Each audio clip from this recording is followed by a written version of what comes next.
अगर आप 2026 में इंडिया में रहते हो और इंडिया में रहकर पैसे अर्न करते हो, तो आपको ये समझना बहुत ज़्यादा ज़रूरी है कि जो टैक्सेशन रूल्स है वो काफ़ी हद तक 2026 में 1 अप्रैल 2026 से काफ़ी हद तक बदल चुके हैं। अगर फिर भी आप पुराने रूल्स के हिसाब से चल रहे हो, तो हो सकता है कि आप एक्स्ट्रा टैक्स भरोगे या फिर हो सकता है कि आपको इनकम टैक्स की नोटिस भी आ सकती है।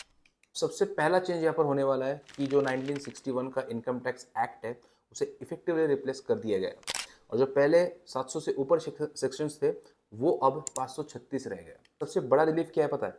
एफ वाई और ए वाई का जो कन्फ्यूजन था, वो अब कंप्लीटली दूर हो चुका है। अब ये सब जाने के बाद सिर्फ एक कॉन्सेप्ट रहेगा और वो है टैक्स ईयर, यानी कि जो भी आप 1 अप्रैल 2026 से 31 मार्च 2027 तक कमाओगे, वही आपका टैक्स ईयर होगा। तो दूसरा बदलाव है वो है न्यू टैक्स रिजीम, जो कि डिफॉल्ट होने वाला है। अगर आप कुछ भी सिलेक्ट नहीं करते हो, तो न्यू टैक्स रिजीम आपका डिफॉल्ट सिस्टम हो जाएगा। यहाँ पर हमें ये नजर आ रहा है कि जो सरकार है वो ओल्ड टैक्स रिजीम को, ओल्ड टैक्स स्लैब को धीरे धीरे फेज आउट करना चाहती है। तो अगर आप भी न्यू टैक्स रिजीम से शुरुआत करना चाहते हो, तो इस साल से आप आगे बढ़ सकते हो। अब सबसे पहले स्लैब देख लेते हैं। 4 लाख तक अगर आप पैसे कमा रहे हो साल में, तो आपको कुछ पैसा नहीं देना है। 4 से 8 लाख के बीच में कमा रहे हो तो 5% देना पड़ेगा। 8 से 12 के बीच में कमा रहे हो तो 10% देना पड़ेगा। 12 से 16 के बीच में आ रहे हो तो 15% देना पड़ेगा। और 20 से 24 के बीच में आ रहे हो तो 25% देना पड़ेगा। और अगर 24 से ऊपर हो तो फिर आपको 30% टैक्स ब्रैकेट में आप आ जाते हो। लेकिन यहाँ पर एक बहुत इंपॉर्टेंट पॉइंट है कि अगर आप 12,75,000 रुपये तक कमा रहे हो, तो वहाँ तक आप जीरो टैक्स दे सकते हो।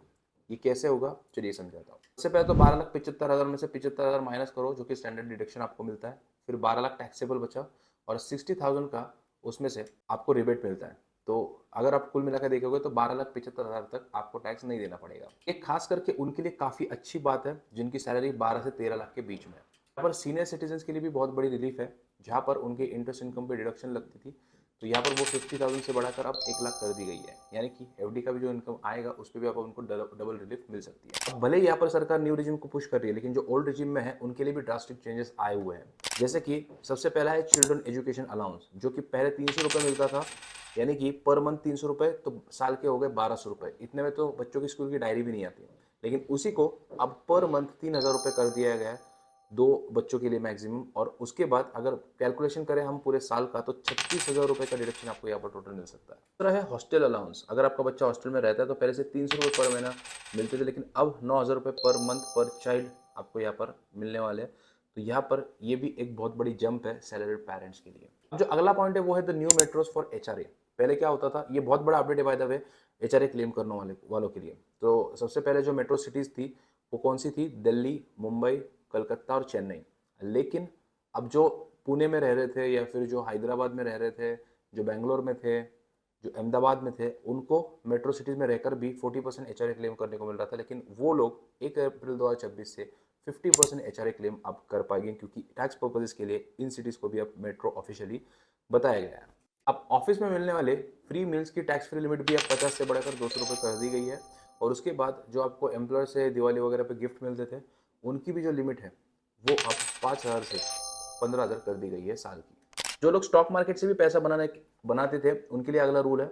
यहाँ पर भी गवर्नमेंट सारे लूपहोल्स अब बंद कर दिए है। अब बायबैक के केस में क्या होता था, पहले कंपनी बायबैक करती थी और उसके ऊपर वो खुद टैक्स भरती थी और आपको वो टैक्स फ्री होता था। लेकिन अब से शेयर बायबैक के बाद जो प्रोसीडिंग्स मिलेंगी, वो शेयर होल्डर के हाथ में जो एज ए कैपिटल गेन माने जाएंगे और उस पर भी आपको कैपिटल टैक्स देना पड़ेगा। इसका जो बायबैक का पैसा है वो एज ए डिविडेंड इनकम भी ट्रीट हो सकता है या फिर कैपिटल गेन टैक्स भी ट्रीट हो सकता है। जो डिविडेंड इनकम होता है वो आपके टैक्स स्लैब के हिसाब से आपको देना पड़ता है, और जो डिविडेंड कैपिटल गेन टैक्स होता है वो दो तरीके के होते हैं, शॉर्ट टर्म और लॉन्ग टर्म, तो उस हिसाब से आपको देने पड़ेंगे। मतलब देखा जाए तो यहाँ पर जो आपका नेट पैसा आपके हाथ में आएगा वो थोड़ा कम ही होगा। जो है वो कि एसटीटी के प्राइजेस में हाइक हो चुकी है। यहाँ पर ऑप्शन में जो आपको एसटीटी लगता था वो अब 0.15% कर दिया गया है, जो कि पहले 0.1% था। और फ्यूचर्स के केस में जो 0.02% था वो अब 0.05% हो गया। अब आपको लगेगा कि 0.5 0.3 के डिफरेंस से क्या ही होगा, लेकिन उन स्कैल्पर्स का आप सोच के देखो जो कि 100 ट्रेड्स दिन में लेते हैं, उनका अगर आप देखोगे तो साल में जितने ट्रेड्स उन्होंने लिए है वो ब्रेक इवन पे ही चल रहे होंगे। तो यहाँ पर हो सकता है कि जो छोटे ट्रेडर्स है वो इस रेस से अब बाहर हो जाए, क्योंकि उनका जो प्रॉफिट है वो टैक्स ही खा जाएगा। तो ये सारे चेंजेस हुए हैं एसटीटी के मामले में, ऑप्शंस और फ्यूचर्स के मामले में। अगला है एसजीबी, यानी कि सोवरन गोल्ड बॉन्ड। तो यहाँ पर अब जो एसजीबी लोग खरीदते थे वो इसलिए खरीदते थे क्योंकि वो टैक्स फ्री था, लेकिन अब आरबीआई बोलता है कि आरबीआई से अगर आप वो खरीदोगे तो आपको वो टैक्स फ्री मिल जाएगा, लेकिन अगर आप मार्केट से खरीदते हो, किसी से खरीदते हो मार्केट के द्वारा, तो फिर वहाँ पर आपको टैक्स लग सकता है रिडम्पशन के ऊपर। सो यहाँ पर आप देख सकते हो काफ़ी सारे लूप होल्स जो है वो गवर्नमेंट ने आप यहाँ पर कम कर दिए गए और बहुत सारी रेस्ट्रिक्शंस यहाँ पर आ चुकी है। अगला जो रूल है वो है सोशल मीडिया और इनकम टैक्स। तो यहाँ पर जो है वो सोशल मीडिया के ऊपर भी आपकी नज़र रखी जाएगी इनकम टैक्स के द्वारा। तो यहाँ पर अगर आप अपनी इनकम 7 लाख दिखाते हो और आप जाते हो दुबई की ट्रिप करते हो, 60 लाख की आप नई BMW की फ़ोटो डाल रहे हो अपने इंस्टा पे, और आप अपनी महंगी महंगी वॉचेस और बाकी सारी चीज़ें फ्लेक्स कर रहे हो, तो एक मिनट थोड़ा रुक जाना और ये सब कुछ सोच के करना, क्योंकि 1 अप्रैल 2026 के बाद आपकी सोशल मीडिया पे भी नज़र रखी जाएगी। और अगर ऐसा कुछ दिखाई देता है, मिसमैच होता है, तो आपको इनकम टैक्स से नोटिस भी आ सकता है कि सोर्स ऑफ वेल्थ को एक्सप्लेन करो। ये चीज़ें करने से पहले ध्यान रखना कि सोशल मीडिया पे भी फ्लेक्स करने से पहले आपको अपनी इनकम से मैच सब कुछ करना पड़ेगा, नहीं तो नोटिस आ सकता है।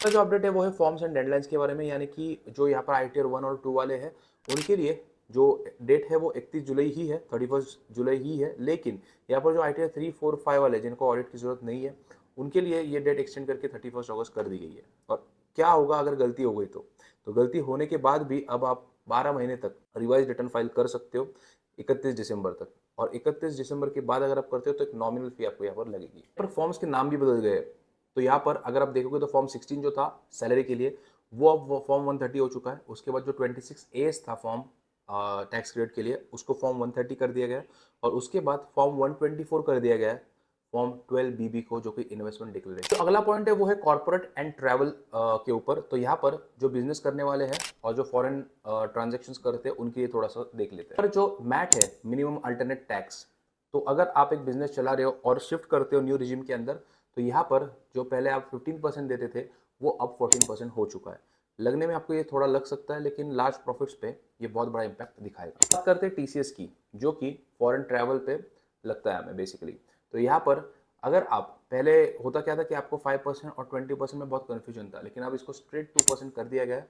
तो चाहे एजुकेशन हो, ट्रैवल हो, मेडिकल हो, कुछ भी हो, 2% इसको कर दिया गया है, जो कि बहुत सिंप्लीफाई हो चुका है। और इंटरेस्टिंग अपडेट ये है कि अगर आपके घर में फॉरेन असेट्स है जो कि आपने डिस्क्लोज नहीं किया, तो गवर्नमेंट ने आपको 6 मंथ की विंडो दी है, तो आप 20 लाख तक के एसेट को बिना पेनल्टी के भी डिस्क्लोज कर सकते हो अगर आपने अभी तक डिस्क्लोज नहीं किया है। लास्ट है कि अगर आप NRI से प्रॉपर्टी खरीद रहे हो तो सबसे पहले आपको TDS के लिए टैन को लेना पड़ता था, जो कि बहुत हैसल था, लेकिन आप सीधा पैन से ही आप TDS डिडक्ट कर सकते हो और डिपॉजिट कर सकते हो। आखिरी पॉइंट है पेनल्टीज, यानी कि अब अगर आप पिछले साल का अपडेटेड रिटर्न फाइल करते हो, पिछले किसी भी साल का, तो यहाँ पर सरकार जो है वो बेसिकली आपका जो वेट एंड वॉच का खेल है उसको खत्म करना चाहती है।